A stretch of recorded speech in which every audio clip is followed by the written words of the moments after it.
आज सबसे पहले तो मैं आपको एक वीडियो दिखाता हूं। उत्तर प्रदेश कानपुर पुखराया पटेल चौक थाना, जहां एक फौजी आदमी को बाजार के अंदर कोई व्यक्ति कंप्लेंट करता है कि भाई ये फौजी मोटरसाइकिल सुधराने के लिए आया और इसने पैसे नहीं दिए। उसने पुलिस को शिकायत कर दी और पुलिस आई और फौजी आदमी को किस तरह पकड़ कर ले जा रही है। पहले तो आप ये वीडियो देखें।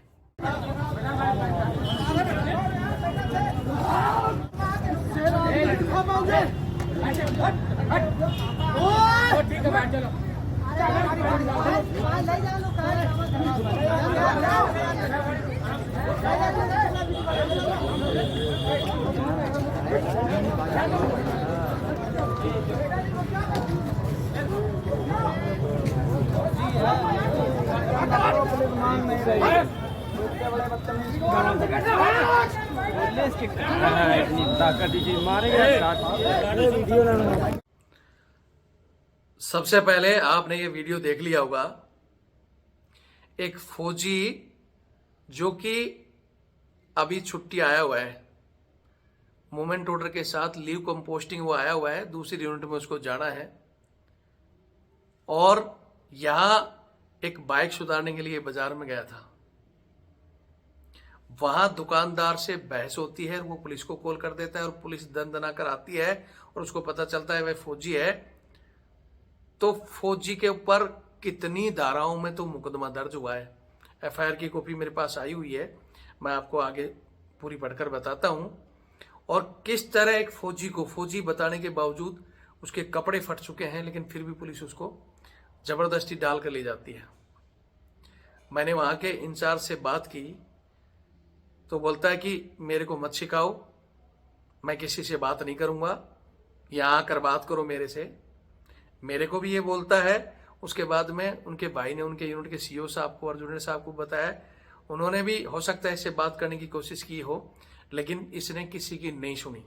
ये चाहे आर्मी का सीईओ हो, कर्नल जनरल, किसी की नहीं सुनेगा। अगर किसी नेता का फोन इसके पास चला गया होगा ना तो इसकी पैंट गीली हो जाती। ये ऐसे लोग हैं।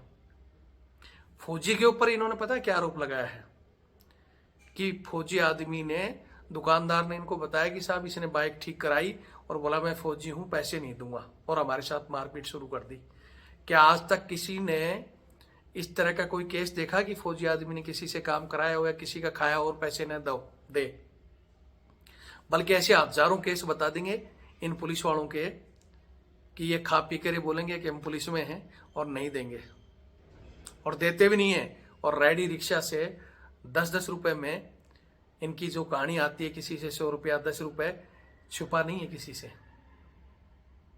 एक इंचार्ज जिसकी तनख्वाह हमारे फौज के सूबेदार से भी कम है और उसके कितनी प्रॉपर्टी लेकर वो बैठा है। और अब धीरे धीरे खासकर यूपी में तो विजिलेंस बहुत अच्छा काम कर रही है और इस बहुत अच्छे काम में कितने धरे जा रहे हैं। मेरे पास ग्रुप बना हुआ है, रोज आते हैं, आज ये फंस रहा है, ये फंस रहा है। जिनका सरकारी तनख्वाह में पेट नहीं भरता वो इस तरह की भाषा बोल रहे हैं। मेरी इससे बात हुई है, मैं वो भी आपको सुनाता हूं। और ये व्यक्ति मतलब कानून से ऊपर है क्या? किसी की नहीं सुनेगा। या फौज के अधिकारी अपनी सीओ साहब ड्यूटी छोड़कर इसके पास आकर फिर बात करेगा तब ये सुनेगा। 24 घंटे इसने फौजी को बंद रखा, आ गए, जबकि नियम कानून के अनुसार पहली बात तो किसी नॉर्मल जुर्म में फौजी को अरेस्ट ही नहीं किया जा सकता। ये कानून बना हुआ है, संगीन जुर्म के अलावा फौजी को अरेस्ट नहीं किया जाएगा। कोई मर्डर, बलात्कार या कोई ऐसा संगीन जुर्म इसमें आता है।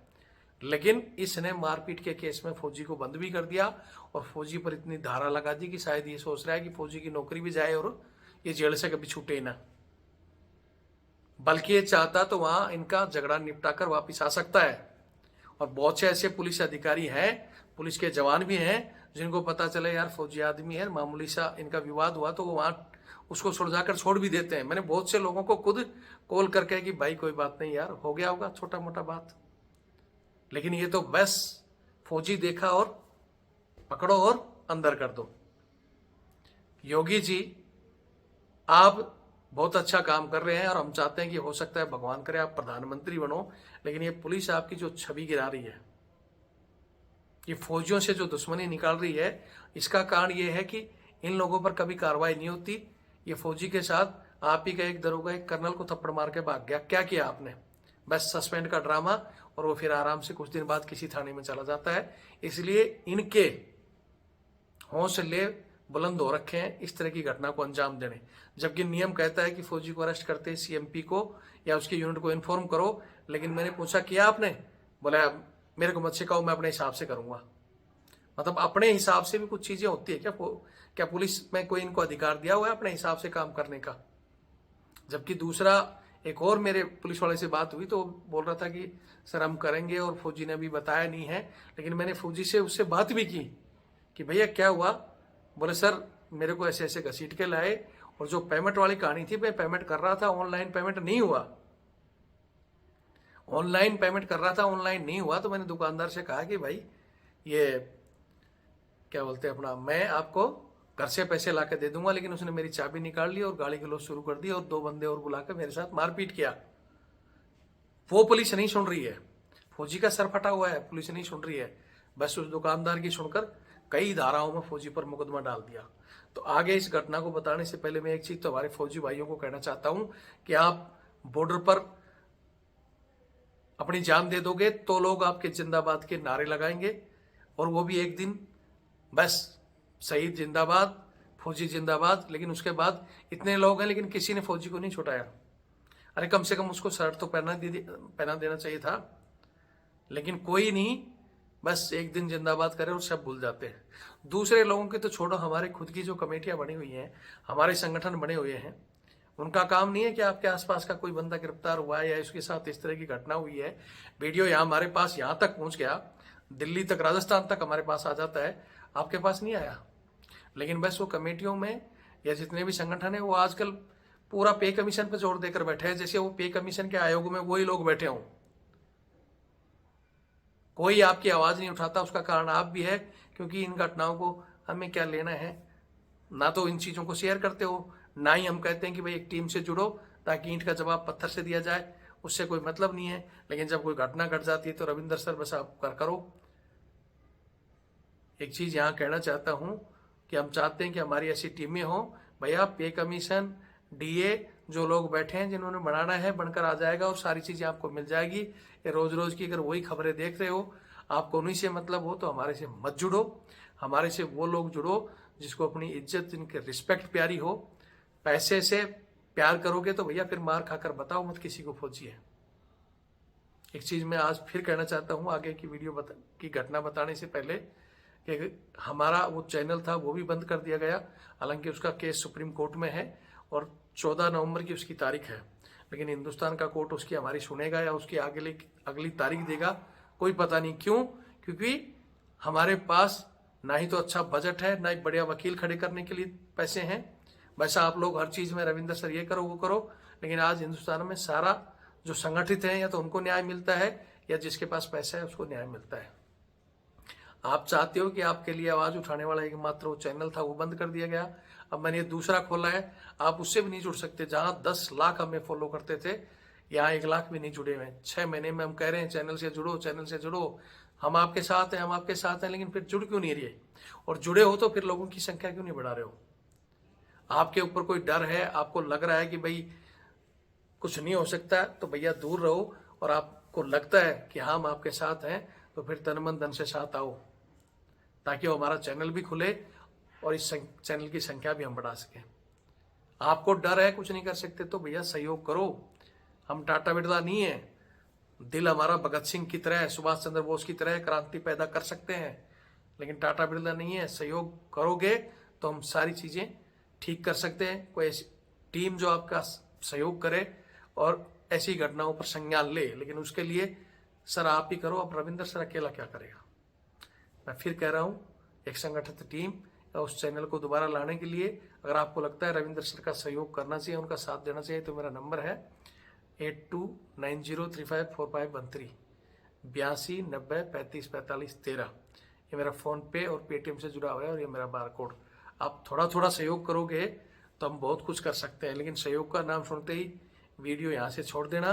सर मैं तो आपसे 4 साल से जुड़ा हूँ, 5 साल से जुड़ा हूँ, अब मेरी समस्या आ रही है, समस्या में तो याद करते हो।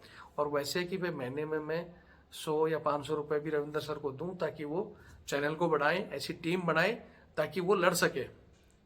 नहीं, समस्या पर रविंद्र सर लिखेंगे। मैं 5 साल से जुड़ा हूं, जो मेरे से जुड़ा है और हर व्यक्ति का मेरे पास नंबर सेव है, उसकी डिटेल है, कब कब उसने हमारा सपोर्ट किया है। लेकिन वास्तव में जो बंदे हमारा, कुछ बंदे जो सहयोग कर रहे हैं, हम उनके मैसेज तक नहीं देख पाते, उनको धन्यवाद नहीं दे पाते। और किसी ने 4 साल पहले एक बंदे ने 40 रुपए, हमारे एक फौजी भाई ने 2021 में 40 रुपए हमारे पास भेजे थे। और अब कहीं उसकी वही है ना, चूड़ी टाइट हुई, कुछ फंसा, तो मेरे पास मैसेज लिख रहा है, सर मैंने आपको सहयोग भी किया था, अब मेरी आप सुन ही नहीं रहे हो। जबकि वो काम मैंने बता दिया कि ये आपके नाजायज काम के लिए नहीं कि आपने हमारा सपोर्ट किया तो हम आपके नाजायज काम में आपका सहयोग करेंगे।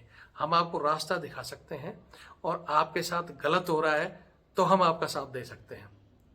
नहीं तो आप 40 नहीं कितना भी दे दोगे तब भी गलत काम में कि हम गलत करेंगे।